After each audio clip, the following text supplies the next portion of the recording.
Okay guys, so looks like we're off to another rebuild here. So of course, the black tub RC10 GT that's going together obviously needs an engine, so we have one right here. Just gotta put it together. So we got ourselves a block, new cylinder head, piston and sleeve, assorted parts that it needs. Basically everything here is new, only missing the 4 screws to hold on the pull starter. But first things first, what we're gonna need to do is get our crank, which is here, and put some bearings on it and get that hanging around in the freezer to chill it to make it easier to go together. So I'm going to find myself a pin. I did have one. They're always sticking on the wall here, but of course now they're gone when I need them. What can I use? Oh, maybe that tiny little drill bit might be good enough. So what we're going to do,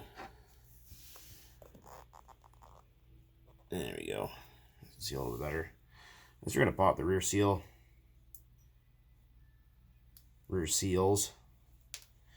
out of the rear bearing and only one out of the front, because there's no point in having seals in the rear bearing. It does nothing. That's going to be a pain in the ass, like I thought. Try and use the tip of a fine knife.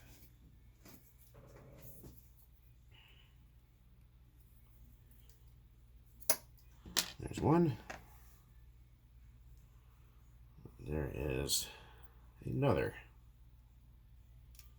There we go. So one seal in the front, none in the back. Okay, so we're going to take ourselves some oil, and we're going to put oil on the crank, oil on the bearing. Nice fit. And we're going to use the bearing as an installer tool. Make sure there's oil. This is just 10W30 and automatic transmission fluid, because I have 1.5 liters of it and I need to use it, so that's what I'm using. Pretty much any oil, like just regular 5W30 will work, 2-stroke oil, whatever. So I'm going to pop this in the freezer. We're going to get out of that piston and sleeve, or piston and connecting rod assembly. We'll be right back. Okay. Just make sure I'm recording, because last time I did that I ended up talking to myself for 10 minutes like an idiot. Okay, so what we got here is the construction, I guess, whatever you want to call it. The piston, wrist pin, and connecting rod, which are, well, the connecting rod literally has 2 tanks on it, so I'm putting it back in. There's no point in opening another package for a new rod when it's literally just run once. Okay, so what we need to do, we're going to block, piston pin clip faces the front. Yeah, it does. Okay, anyway. Oh, hang on a minute. Yeah, it does. Okay. Confused myself. Right on. Anyways, it happens. So we're going to take our... This is the Pro 15 connecting rod. And I do modify these by using PCB drill bits. These, which are tungsten carbide. And I'm going to show you guys. Pretty sure you know by now, but take one of these guys out here. They're really small, as you can see. They're very easy to break, so be careful. You bore a hole in the top there, so you have oil hole there, and you take a fat drill bit or a countersinking bit there, and or a center drill, and you just put a little taper, little chamfer here, here, here, and here, and that just helps with oiling and longevity of the connecting rod.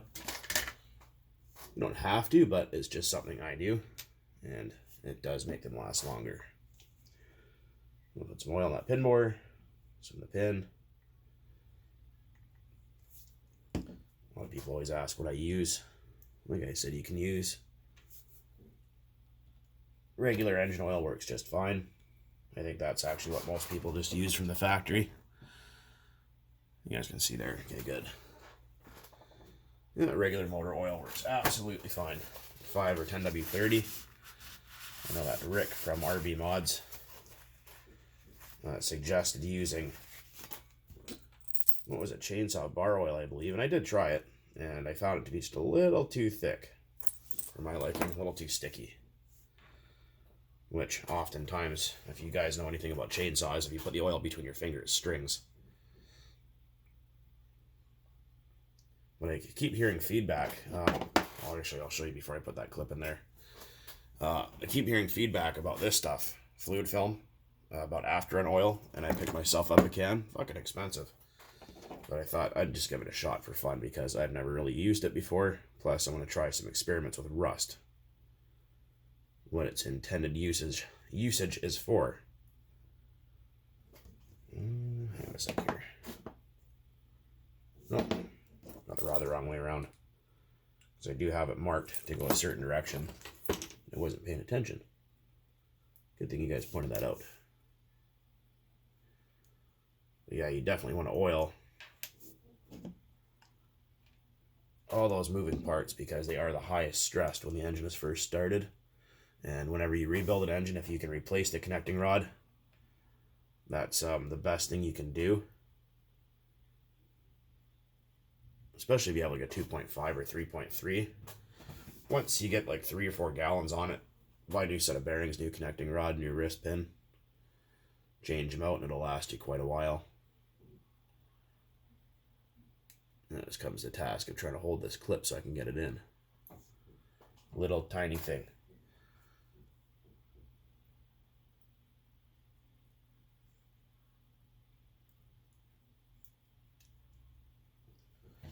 These aren't always the easiest to put in, but this one went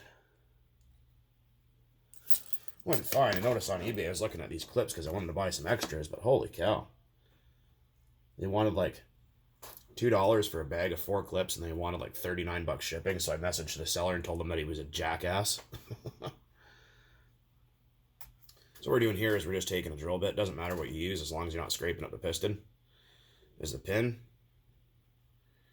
Push on it from both sides to make sure that that clip is seated in both directions, because if it's not, it can work its way out and fall out and take out your newly minted piston and sleeve, which you don't really want to do. Right, I'm going to grab those bearings and crank out of the freezer, and we're going to heat things up here.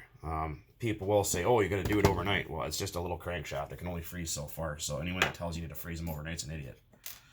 I mean, you can if you want, but it's like I said, it's only going to get so cold before that's it. So we're just going to use my little hunk of 70-75 here to get things together. I'll be back momentarily. Alright, time to get toasty. Turn that down a little bit so I don't burn down my kitchen. People always ask, do you have a workshop? No, I don't. I wish I did. You need to get yourself a lathe. You need to get yourself a mill. Well, I mean, if you guys are offering, sure, why not? I'm not a millionaire. I wish I was. A lot of people want to see a lot of videos, but I just don't have the money. So I'm like, well, if you want to donate, that's fine. You got the odd Richard head that thinks that just because they want you to do something that you're just going to jump up and do it. Well, sorry, it doesn't quite always work that way.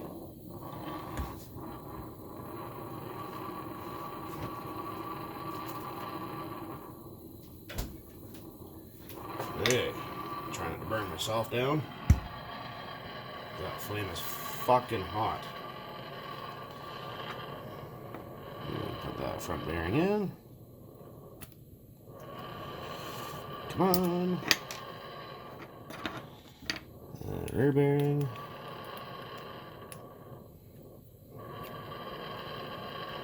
Oh, fuck. Did I get it?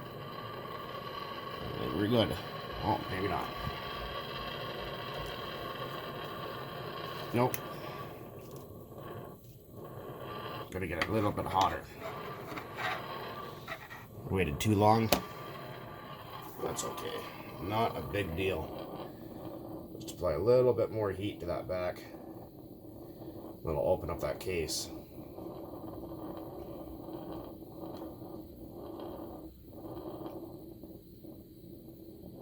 Just a little bit. Fuck, I almost lit my paper towel holder on fire. There we go. That should be a click. Give a little tug. Make sure that the bearings are seated inside the block. Front one's in, rear one's in. We are golden. Perfect, look at that. Now, I'm just gonna let that sit and cool off. I'm gonna pause you guys in the meantime. Okay, we're back. Just get that about a 25-minute cool down roughly, so don't just keep burning the crap out of yourself. I've had some people say, well, why don't you just submerge it in water? Well, because then I have to clean out the water, which is fine, but I don't usually do that. Just usually compressed air is fine. Blow the heat away. Put some oil on that rear bearing. Some oil on that crank. Crank pin. Like I said, it's just a bit of 5W30 synthetic mixed with just regular old Dextron fiber or something like that. Doesn't have to be anything too crazy, but as long as you got some kind of oil in there, you're good. Like I said, I see a lot of people wanting to put their engines together with WD-40, and WD-40 is just not really a good lubricant. I know it's the go-to libation for absolutely everything, but it's just not. And I had some really interesting comments lately.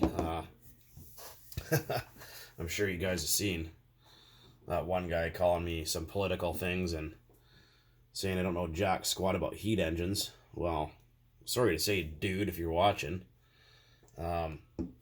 Last time I checked, all internal combustion engines are heat engines. So you're an idiot. And if you feel the need to leave a dumb comment and then not respond after, it just goes to show how much of a tool you are. But thanks for the views anyway. Freaking moron. Alright. So we got our piston, our construction here. Got our mark on the connecting rod. We're going to drop that guy in. So you can't use pliers to do that. Sure you can. You're not freaking gouging the shit out of it. You're just using it to hold the rod so you can get it on the crank pin. Like that. Pretty freaking easy. See? That's it. Stop your bitching. Fucking whiners these days, man. I'm offended. Shut up. Good for you. Go find a safe space. Go find a safe space. I don't have time for people's whining, griping problems. Stumbled upon a new channel recently.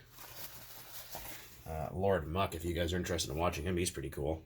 You guys like tractors and all that kind of shit.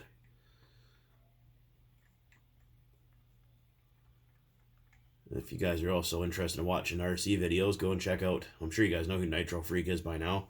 So go check out Nick Baker. He's got a good channel, and Hot Hoopty. He's a great guy as well. I don't have very many subs, so go over there and tell him the bug sent you. Click the old like and subscribe button. Those guys kind of do a little bit of everything too, a little bit of racing and whatnot. I just want to also say to all my subscribers and guys that comment, you guys are all freaking wicked. Love you. You guys are all terrific. Well, you can see, a lot of people get here and they get kind of confused, like, what do I do? It won't go. Hold the sleeve with your thumb and just kind of hold it up and down. And just kind of wiggle the crank. And then, usually, oh, I didn't want to go that time, but sometimes, if you get lucky, they'll just slip right together. If not, you just grab something and just kind of push on the piston. It's usually because these parts are new, so they're kind of a really tight interference fit, so they can get kind of sticky. This one's being particularly difficult today. So this is also a new engine block too. Oh, there we go. Yeah, usually you just grab a chopstick and he's pushing the corner of the piston to line it up. So there you go. Also, a lot of people go, oh, it's really tight around the top. Something's wrong. No, that's the pinch area. That's normal. It's supposed to be like that. Nothing wrong with it. There we go. New crank, new block, piston and sleeve. Well, the connecting rod only has one tank on it, but that's alright. So we're going to use our AR Products cylinder head, Pro 15 cylinder head. Just going to clean up them screws a little bit. Got some schmutz on them.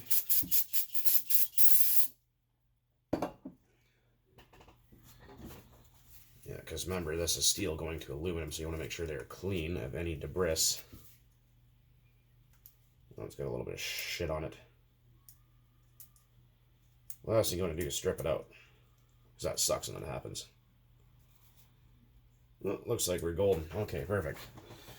So we're going to try out a little bit of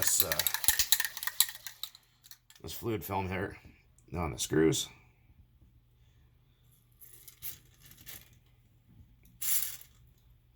And this has got lanolin oil in it, which is like a sheep oil. Made from sheep's hides or something like that. So this stuff's supposed to be pretty good from what I understand. And this cylinder head is directional. So that guy's not be able to see in there, but there's like one slat in the middle there that's supposed to face forward so the air can pass through the head. So that'll line up with the exhaust port.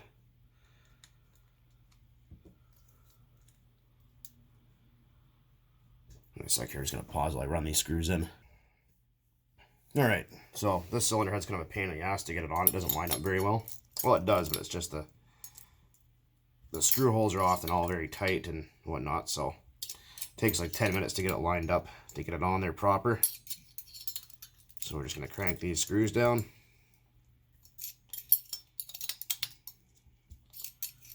Even Steven. At least you can take these things apart, the better it is, but sometimes you just have to. There we go. Let's go around one more time. Make sure it's even torqued. And yes, there is 3 head gaskets that are supposed to go with this engine. I'm only using 2 because it's fine to do that with this engine. They give you that option from factory. So next,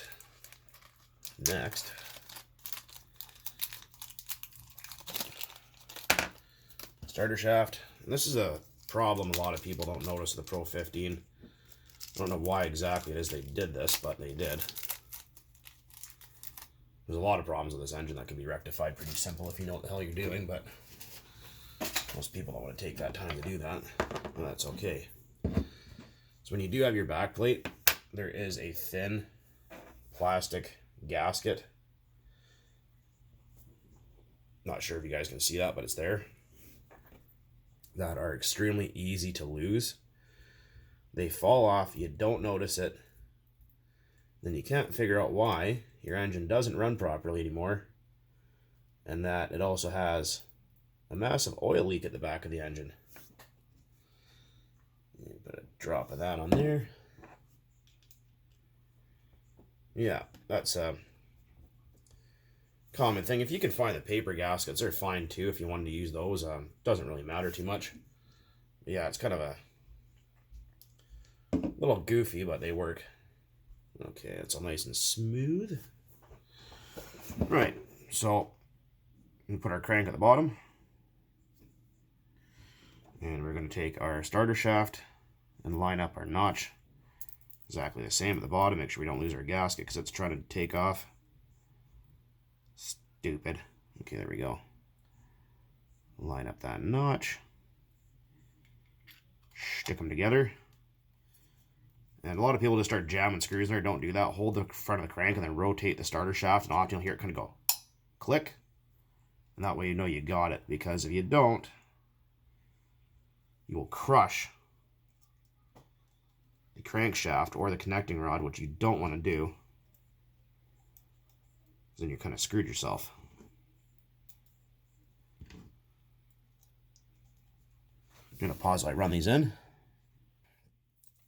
All right. These, like I said, these engines are actually decent engines. A lot of people hate them and say they're underpowered, but like I said, if you put a decent pipe, carb, run a decent fuel in them, a good glow plug, they run pretty good and fix up some of the issues. They do have a lot of in and out play in that starter shaft. So oftentimes what I do is I heat this back plate up and then I push that bronze bushing in, like I think probably about 20 thousandths, and that'll take up that extra slack that's there. So that's just something to take into consideration. If you get it too tight, the engine won't want to turn over, so that's another thing to keep in mind. But as far as the carburetor, I'm not going to run the factory Pro 15 carburetor because I never do. I'm going to run this OS10E carburetor, rotary carburetor, because that's all I've got at the moment. This carburetor is actually all rebuilt. It was rebuilt 2 years ago and just never really used. So, and our pinch bolt. Put some Earl on there.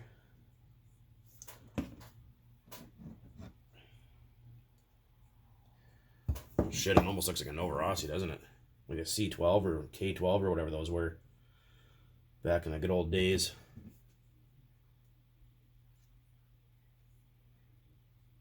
There we go, put that.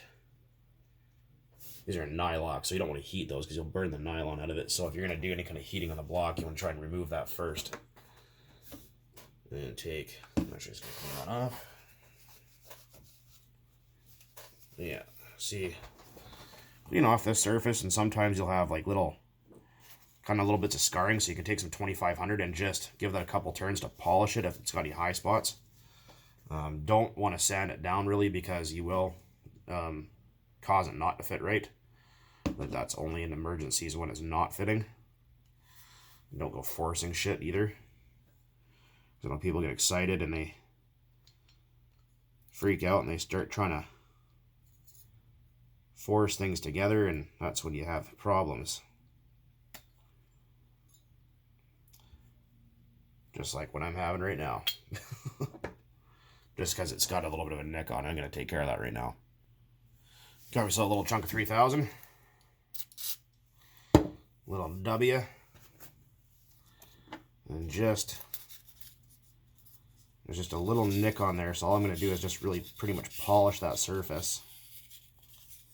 Like I said, you don't want to do much. This is only when shit won't fit together. Like I said, this carburetor has been over pinched before, and it's kind of been messed with a little bit, so it's got a little bit of a rough spot. That should be plenty.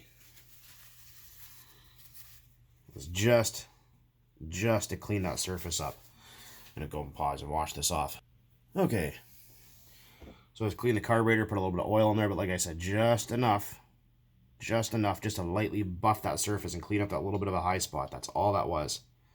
And perfect fit. Okay, so you don't want to go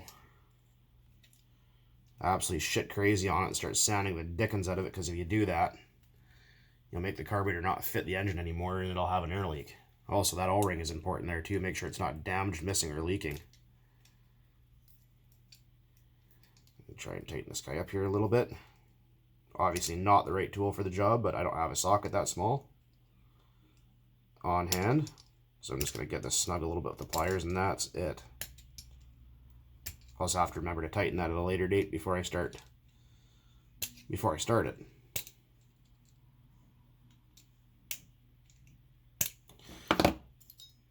There we go. Good enough for the girls I go with. Perfect.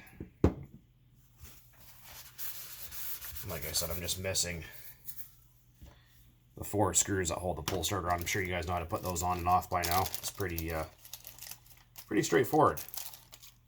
Well, for most people. And of course, you have your one-way bearing, which is kind of important. These are apparently already pre-oiled.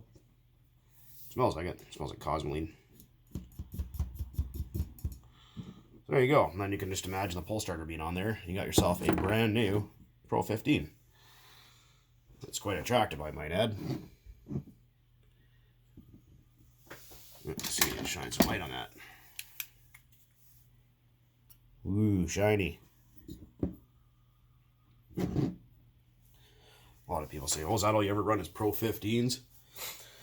Well, no, I run a lot of other engines too. It just so happens that I went to a hobby shop recently, and the guy told me that, well, you should go electric, and I called him an idiot, and he doesn't know.